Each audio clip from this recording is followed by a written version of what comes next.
Hi, Chapter 4, Dynamics, Force and Newton's Laws of Motion. This is the real stuff. This is what physics is all about. So we've been building up some tools we needed. Remember that Physics 1 is divided from kinematics and dynamics. So here we're into the dynamics part, the Newton's Laws of Motion. So there's all sorts of ways that we can track motion, and we'll use Newton's laws to describe the motion.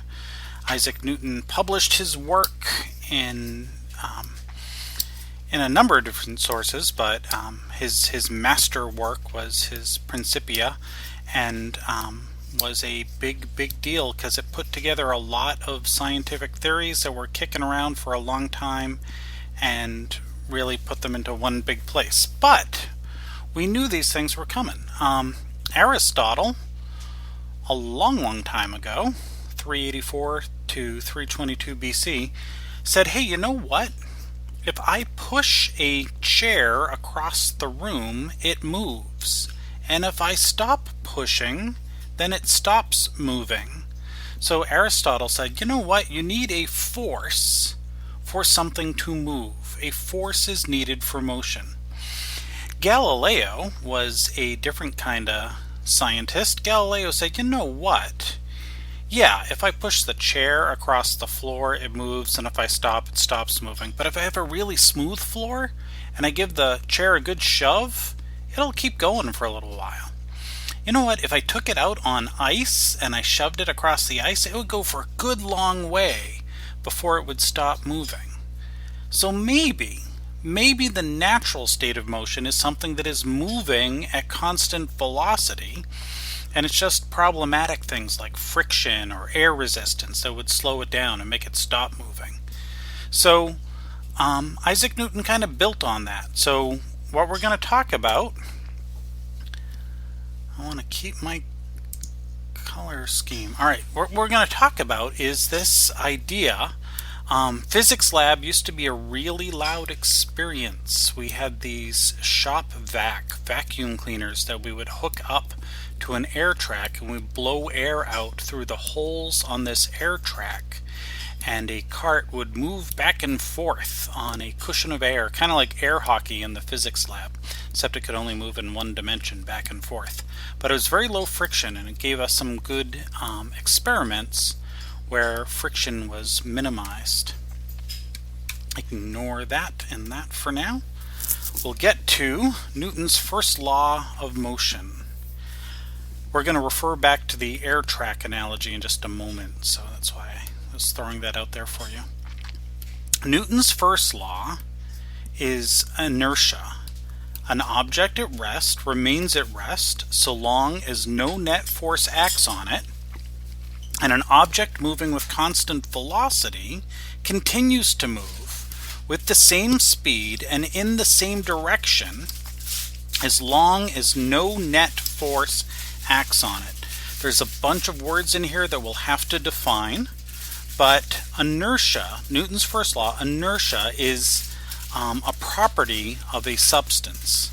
Newton's second law then says, okay, if we do have a net external force acting on an object, the acceleration that results is directly proportional to the net force and has a magnitude that is inversely proportional to the mass. This is force equals mass times acceleration. Force equals ma, and that gives us our definition of a Newton. All right, so we'll build on these things. I just wanted to throw those two laws out at you right away. So here's an example. A constant force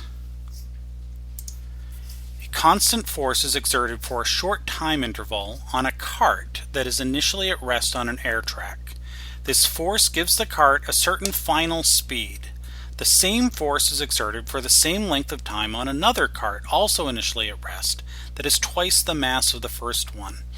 The final speed of the heavier cart is 1/4, 4 times, half, double, or the same as that of the lighter cart.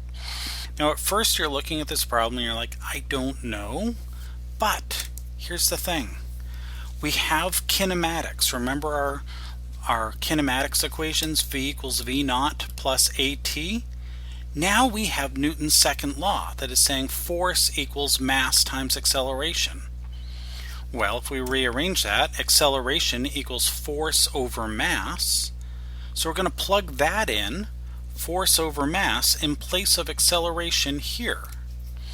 We do that, V, the final velocity, equals whatever the initial velocity was, plus force over mass times time. So what are we messing with here? We're going to have the same force for the same length of time, so those two things are going to be the same, but we're going to double the mass of the cart. So the denominator over here is double. So what happens to the velocity when we double the denominator? We're going to cut it in half. It's the arrow of destiny. Another example, constant force exerted on a cart that is initially at rest on an air track. Friction between the cart and the track is negligible. Force acts for a short time interval and gives the cart a certain final speed. To reach the same final speed with a force that is only half as big, then the force must be exerted for a time interval that is twice as long. That makes sense, right? These are somewhat intuitive when we talk about force and acceleration. All right, I have a couple of other examples there. These are just images from the textbook that will illustrate some points. All right, when we talk about inertia, this is where we're getting into the idea of mass in kilograms. So mass is a quantity of an object's inertia, and it's measured in kilograms. Weight, on the other hand, is a force, and weight is measured in newtons. So we said force equals mass times acceleration. Well, that acceleration, mass times acceleration, that's going to be our acceleration due to gravity that we talked about in physics earlier. So weight equals mg. I have an object falling down out of the sky onto the table. It fell down because it was accelerating down toward the surface of the Earth according to the acceleration due to gravity. This object happens to have a mass of 10 kilograms, accelerated downward at 9.8 meters per second squared, so it has a weight of negative 98 newtons, and it's not moving anymore. It's not accelerating downward because there's an upward acting normal force coming out of the surface of the table that opposes the object's weight and is equal and opposite to the downward force. So there's a positive 98 Newton normal force, a negative 98 Newton weight force. The sum of those two numbers comes out to be 0. The net force, that little sum sign in front of the force and net force equals mass times acceleration, the net force is 0. All right, we'll do the elevator man in a little while.